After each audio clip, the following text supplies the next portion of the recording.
Now, over the weekend, hundreds of white supremacists, neo-Nazis, and alt-righters, as well as counter-protesters, descended on Charlottesville, Virginia. Now, widespread clashes, of course, were reported between the two sides, ending with at least 34 people injured and 1 dead.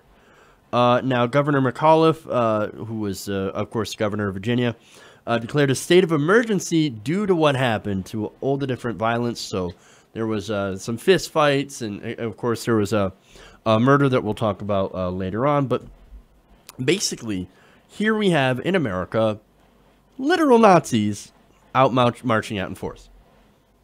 They were doing a Unite the Right rally. I guess that was the name of the rally, and I guess they need to...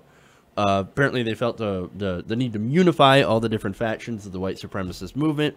You got the nationalists, you got the white supremacists, straight up racists, you got the neo-Nazis, the Confederates, all coming together. So, that's a group of wonderful people, okay, that we have.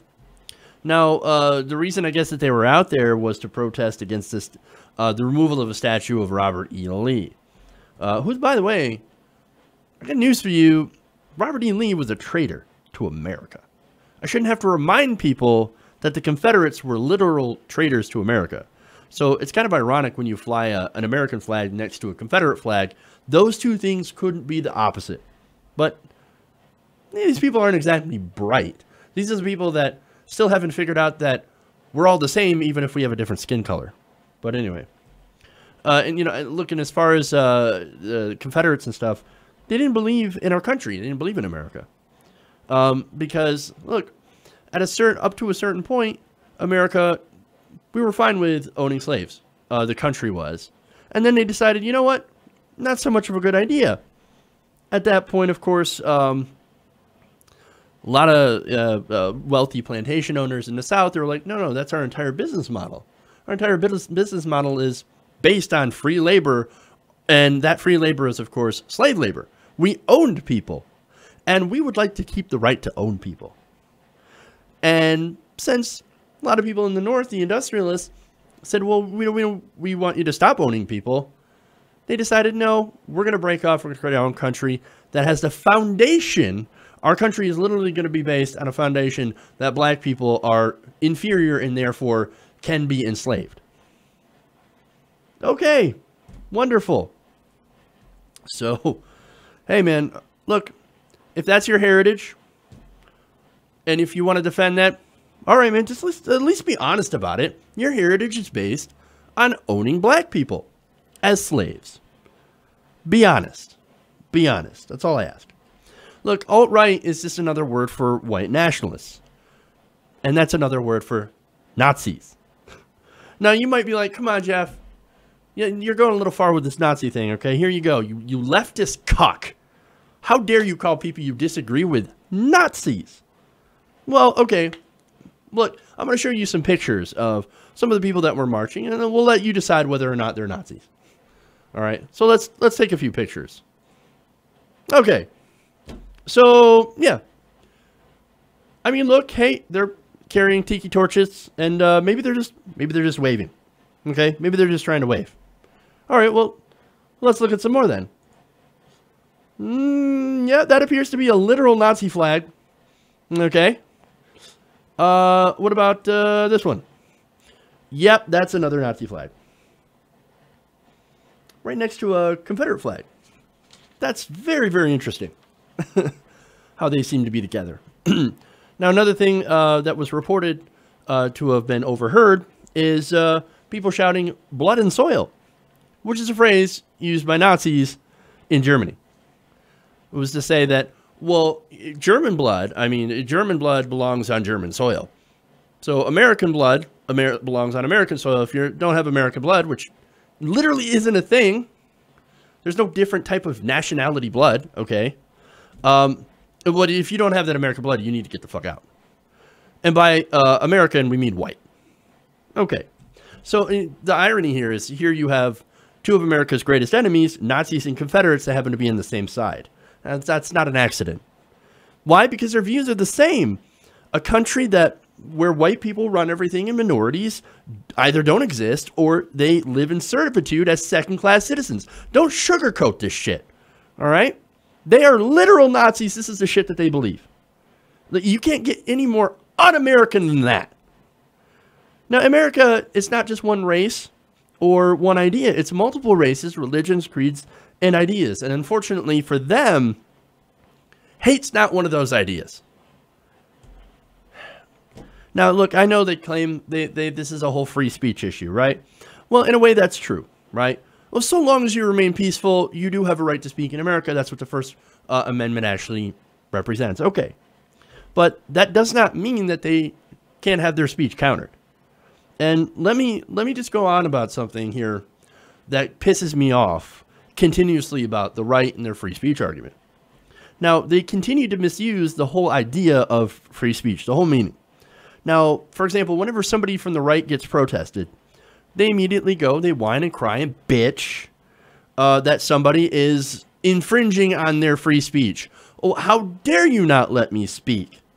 Well, the college campuses are a pretty good example, right?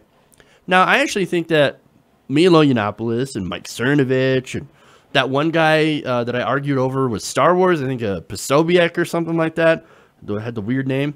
Look, I think those guys should be able to speak on a college campus if they want. I don't have an issue with that. I think their ideas are stupid or they're very silly. But at the same time, hey, you have a right to speak as long as it's not violent, right?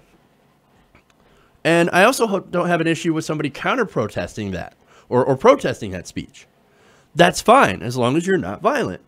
Now, if you're violent, then you need to get your ass arrested. I mean, that's common sense, right? You arrest the people that are perpetrating that violence and you get them out of there. That's fairly simple, right?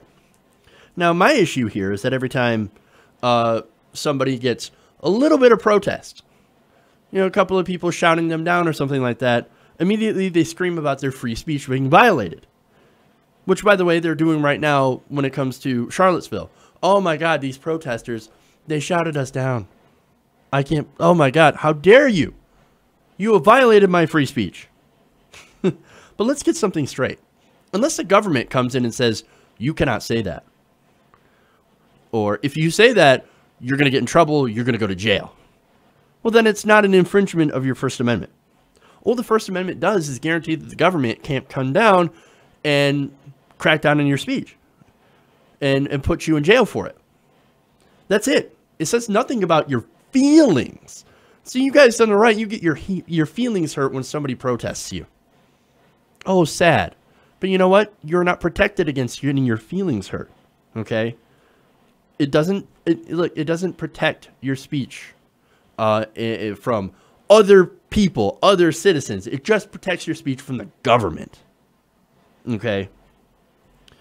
It sounds like these people want to have a literal safe space created for their own hateful ideas.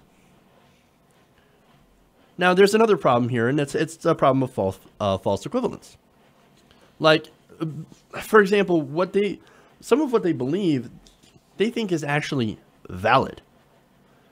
It's not like, okay, look, if you want to have an argument, right, about whether or not tax cuts help stimulate the economy, and there's proof of small stimulative effects of tax cuts for certain groups, and, you know, there's a point where tax cuts can be redundant. We've gotten past that, as well as tax increases. And I think that there's like a sweet spot where you get the most growth. You can have an argument on where that sweet spot is and where tax rates should be. Now, you can't have an argument about with somebody who says we think black people are inferior and, oh, by the way, Jews run the media in the world. You can't have a rational argument with that person. That person's gone. Those two arguments are not equal. Those two sides are not equal. This is not a debate. Okay? And when you say shit like that, you don't get to play victim when you get challenged on that hateful idea. And I know that we're never going to sway these people away from those ideas. And you know what? That's okay. What our job is to do is to point out where they're wrong. Point out the flaws in their arguments and actually prevent them from controlling the actual narrative. I think that's the only way we're going to be able to crush those ideas. And we do so with our own ideas and counter their speech with our own. Hey everybody, thanks for watching this video. If you want to see more like this, please hit the subscribe button below. And if you want to support truly independent progressive media, please consider becoming a patron at patreon.com/TYTNation.